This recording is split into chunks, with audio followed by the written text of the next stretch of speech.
পাক্কা ইমানদার, এরকম লোক নাই মনে হয় না।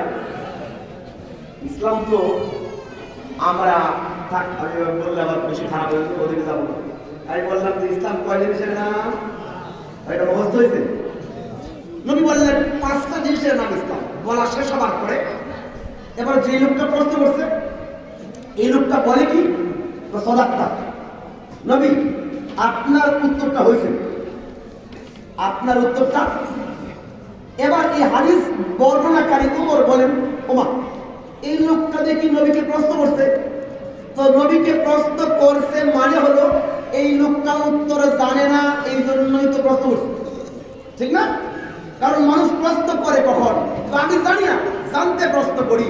কিন্তু প্রশ্নের উত্তর শুই না যদি বলে উত্তরটা হয়েছে, তাহলে কি বুঝবেন এই লোক আগে থেকে উত্তর জানে না, না জানলে বলে কেমনি উত্তর হয়েছে।